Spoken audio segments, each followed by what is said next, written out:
हमसे जुड़े रहने के लिए हमारे YouTube चैनल को सब्सक्राइब करें और नई वीडियो की नोटिफिकेशन के लिए बेल आइकॉन को दबाएं।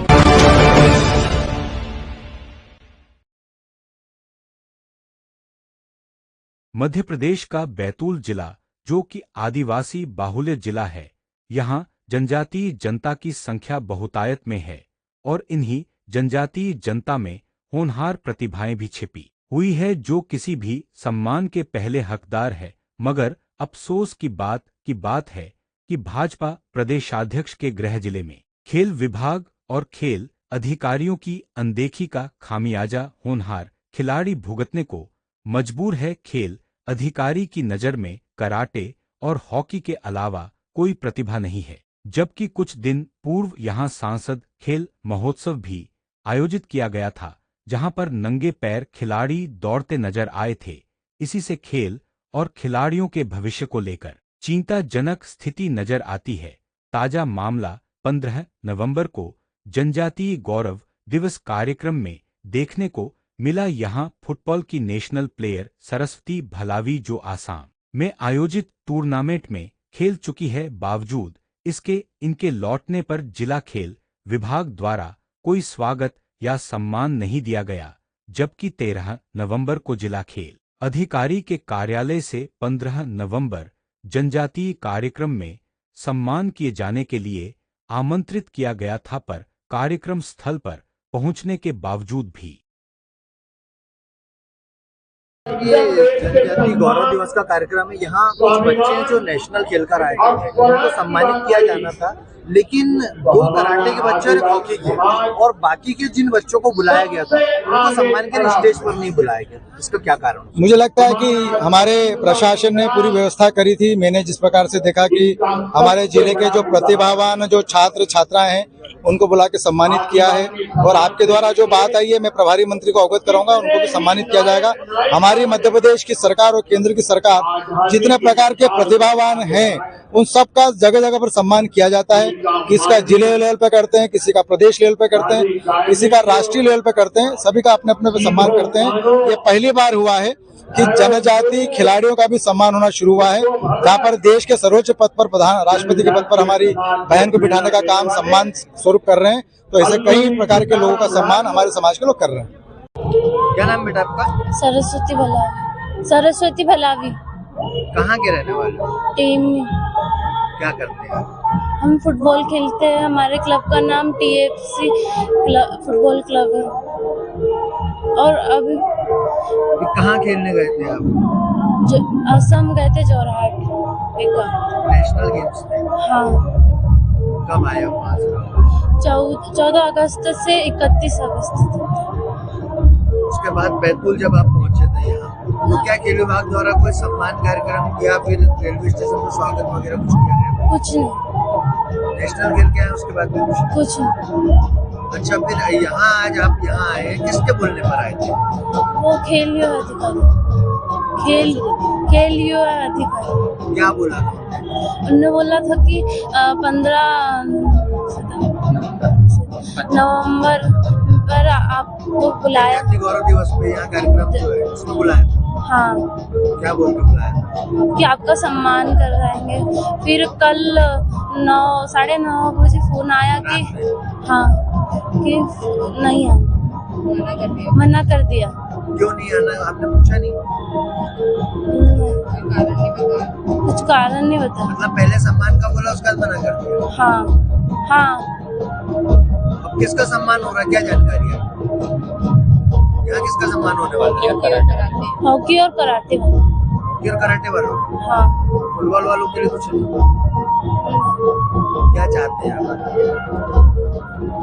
हमारा सम्मान। आप इतनी मेहनत कर रहे हैं तो आपको भी सम्मान के हकदार तो आप है ना? हाँ। मिलना चाहिए। वो भी चाहिए। कौन से कास्ट से आते हैं? ST आदिवासी। और ये कार्यक्रम भी उन्हीं के लिए रखा है? हाँ। उसके बाद भी आप लोगों का सम्मान है।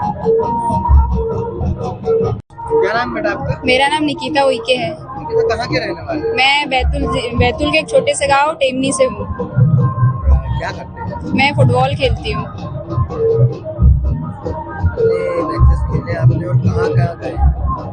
मैंने करीबन 6-7 मैचेस खेले हैं और मेरा एक ओपन नेशनल कैंप में तक रही मैं। बाकी कैंप से कुछ इशू मतलब पॉलिटिक्स के चक्कर में मेरा लास्ट दिन से मेन लिस्ट से नाम कट गया था। हालांकि मैं पूरे कैंप भर पूरे मतलब 15 दिनों तक कैंप चला, तो मैं पूरे कैंप भर कैंप अटेंड किया मैंने और लास्ट दिन तक भी मेरा मेन लिस्ट में नाम था। लेकिन उसके बाद कुछ पॉलिटिक्स या फिर ऐसा नहीं कह सकते कि पॉलिटिक्स, लेकिन कुछ रीजन की वजह से मेरा नाम काट दिया गया और मेरी जगह किसी और लड़की का सिलेक्शन हो गया।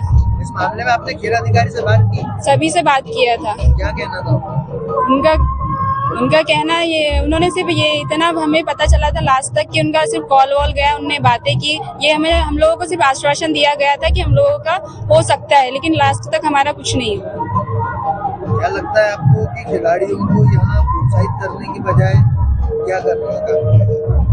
यहाँ पे सिर्फ खिलाड़ियों को ये दिखाया जा रहा है कि आप खेलो, हम आपके साथ है, लेकिन ऐसा कुछ नहीं होता है। जब खिलाड़ी मतलब मैं आखिरी तक वो सारे कैंप वैम्प सब कुछ अटेंड करने के बाद लास्ट तक जब उसका होना चाहिए और नहीं हो पाता, ऐसा लगता है कि उसकी मेहनत में कहीं ना कहीं कमी रही होगी। लेकिन ऐसा नहीं है, खिलाड़ी अपनी तरफ से जितनी मेहनत कर सकता है वो करता है। लेकिन ऐसा होता है कि अब आपके हाथों में कुछ नहीं है। वो एक जो अधिकारी होता है खेल युवा कल्याण वाले जो भी अधिकारी होते हैं, उनके हाथ में भी बहुत सारी चीजें होती है। अगर वो चाहते तो वो कर सकते थे, लेकिन उन्होंने ऐसा कुछ नहीं किया। क्या लगता है अगर इस तरह से खिलाड़ियों के साथ में ऐसा होगा तो मनोबल टूटेगा? क्या कोई और युवा आगे आना चाहेंगे? ऐसा नहीं, वैसे कैसे होगा? अगर ये सारी चीजें अगर हम सीनियर हमारे साथ हो रहा है, हमारे जो जूनियर है ये भी वही देखेंगे, तो उन लोगों के मन में यही लगेगा कि बड़े सीनियरों का नहीं हो रहा तो हम लोग इतनी मेहनत क्यों करें। सीनियरों के साथ ही ये सारी चीजें हो रही तो फिर हमारे साथ भी तो इससे और सारी चीजें हो सकती है। उनका मनोबल तो टूटेगा ही आगे।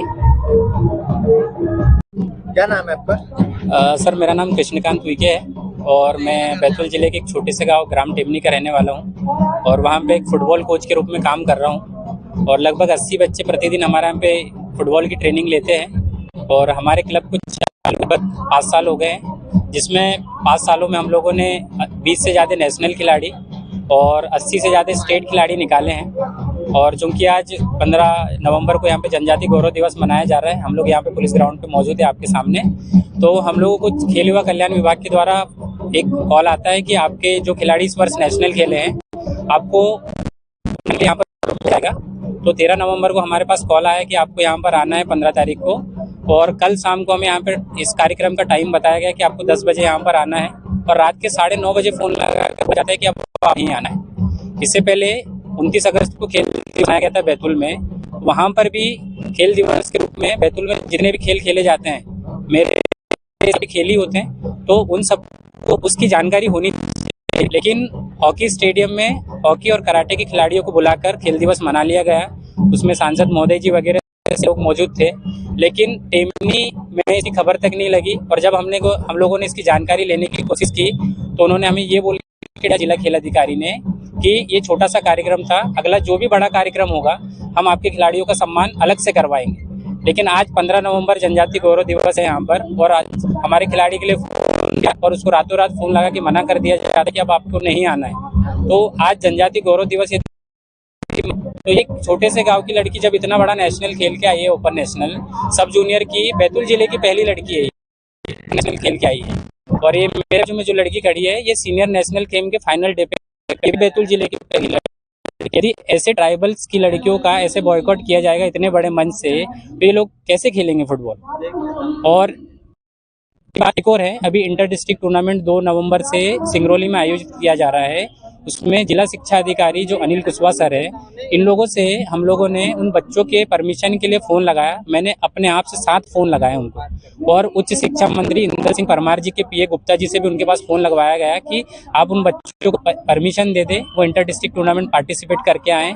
तो उन्होंने पीए से बात करने के बाद एक्सीलेंस स्कूल के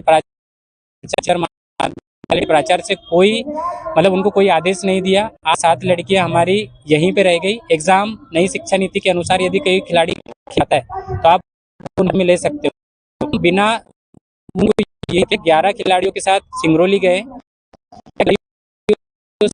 लोग फाइनल खेले वहाँ पे, और 11 में से 8 लड़कियां भी हमारी नेशनल कैंप में। तो ना इसकी कोई जानकारी हमसे लेने की कोशिश करता है, ना शिक्षा विभाग का हमारी तरफ ध्यान नहीं। जबकि सबसे ज़्यादा यदि शिक्षा विभाग को कोई नेशनल दे रहा है फुटबॉल में तो वो टेमनी गांव है, और हर साल हम लोग स्टेट जीते हैं। बस इस बार हम लोगों ने 3rd प्लेस लगाई है, ना तो हर साल हमारी लड़कियां स्टेट जीतती है, सब कुछ अच्छा होता है, नेशनल जाते हैं। इस बार भी हमारे हमसे 7 से 8 लड़कियां नेशनल जाने वाली है, एक खेल के आ चुकी है, और इस साल इसका दूसरा नेशनल होगा। अभी ये ओपन नेशनल खेल के आई है, स्कूल नेशनल ये खेलने जाने वाली है वापस रांची झारखंड। तो ऐसे खिलाड़ियों को आप ऐसे मंच पर नहीं बुलाओगे तो आप किसको बुलाओगे?